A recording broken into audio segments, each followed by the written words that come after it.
Good morning or good afternoon. This is Tiffany, and today I'm going to run through the project proposal Digital Mapping of Urban Farm, a tool to manage and improve soil quality. First, let's start with some background information. What is urban farm and why is it important? Urban agriculture refers to agricultural activities occurring in urban environments, usually located in urban and peri-urban areas. It can come in different forms, such as indoors in a controlled environment or outdoors like conventional soil-based systems. Now, let's fill in some context. Climate change and food security are two highly interrelated concerns. To feed the global population, you need to produce food. Over the process of food production, many greenhouse gas is generated, and the accumulation of greenhouse gas exacerbates global warming and climate change, which affects global food production and often affects food security negatively. The goal is to produce more food, increase food security, and lower greenhouse gas emissions, which urban agriculture may be one of the solutions. Now, why is urban farm important? Urbanization is inevitable as countries develop. The global population inhabiting urban areas was projected to increase from 55% in 2018 to 68% by 2050. Now, urban farms are situated in urban areas, meaning it's close in proximity to densely populated areas. This reduces the distance and transport time for farm products to reach consumers, resulting in a lower carbon emission from logistics and transport, and reduces food loss and waste by preserving shelf time.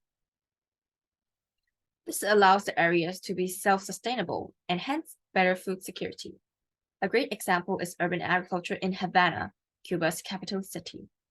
Cuba's economy suffered greatly after the collapse of the Soviet Union, which has been its primary trading partner. This led to a period of severe economic hardship known as the Special Period in the 1990s. As a result, many Cubans turned to urban agriculture as a means of supplementing their income and ensuring access to fresh produce. The Cuban government has been supportive of urban agriculture as a means of increasing food security and providing economic opportunities for its citizens. They provided resources and incentives for urban agriculture, such as access to land, seeds, and tools, and has promoted it through educational programs and media campaigns. With enough governmental support, land availability, and community participation, urban agriculture was able to thrive. Havana is now capable of producing 45% to 100% of its fresh vegetables through urban agriculture for its 2 million inhabitants. The benefits of urban agriculture is extensive.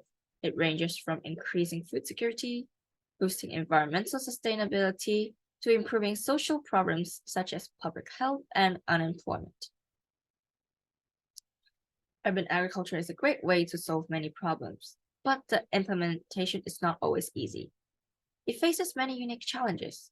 For soil-based systems, urban soil quality is a big concern. The urban environment is full of anthropogenic contaminants, from emissions generated by fossil fuel combustions to waste disposal.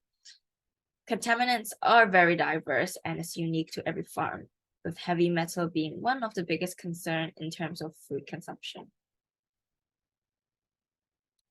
Now, to manage the soil-based systems, producers would conduct regular soil surveys.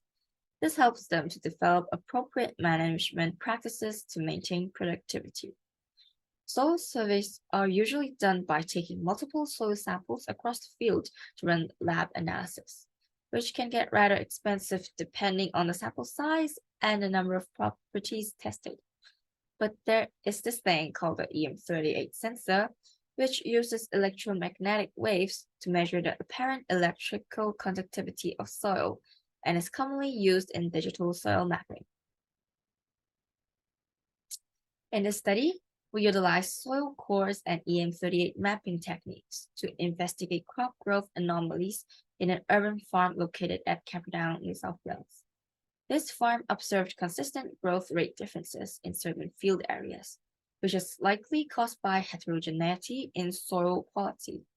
Using this opportunity, we attempt to utilize EM38 techniques to create a digital soil map to identify the cause of the phenomenon.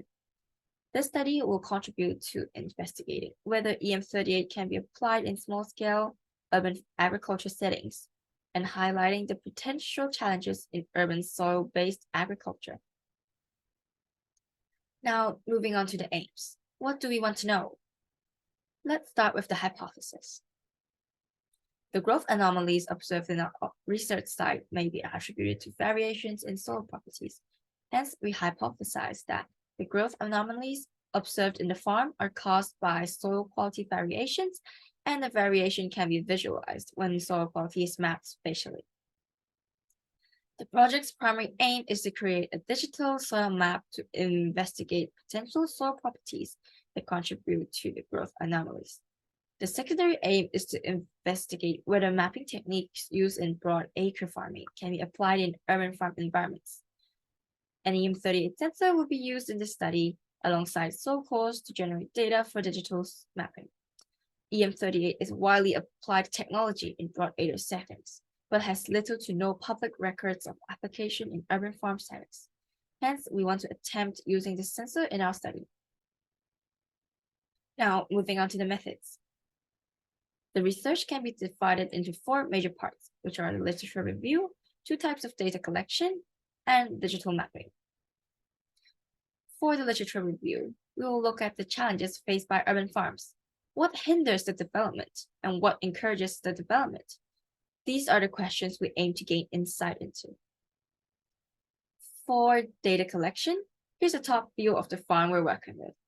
The green box highlights the high growth area and blue for low growth areas. For the soil drill core, we will be using a triangular grid for data sampling. A total of 40 core samples will be taken. With 2 sampling depths, we will have a total of 80 samples. As for EM38, we will be dragging the sensor across the whole farm in a zigzag pattern to maximize coverage. Here's a list of soil properties we'll look at for the soil drill cores and the lab methods for extracting the data. We'll be doing most of the lab work ourselves and sending part of the soil samples to a service provider to measure nitrogen and phosphorus content. For digital mapping, kriging and regression kriging will be used. Kriging is a geostatistical interpolation method that estimates values at sampled locations based on the spatial correlation structure of the data. Regression kriging is a hybrid method that combines the spatial structure from kriging with the relationship between apparent electroconductivity, that is measured by EM38, and soil core data using a linear regression model. Both kriging and visualization of digital map will be done in R. Now, for the expected outcomes. According to the farm's manager, growth anomalies were observed in a fixed pattern consistently over years, with the pattern being rather inorganic and very consistent. It could be caused by something more than variations in soil quality. Through producing a digital soil map, we expect to gain more insights into factors affecting crop growth in urban farms, which may help other people in the development of their own urban farms. In addition, by looking into the applicability of EM38 sensors in urban farms, we could help other urban farmers in better monitoring their property. Now, moving on to the timeline. The literature review has taken place since the start of the project and is expected to be completed by the end of May. We expect field work for EM38 and soil drill cores to take place between May and June, depending on the arrangements made between the farm and us. Data analysis will begin in July. During this stage, digital mapping will be completed. A comparison between our data and the farm's data, which they collected themselves, will also be done to highlight potential impacts of different soil sampling methods. This concludes the presentation, and thank you for listening.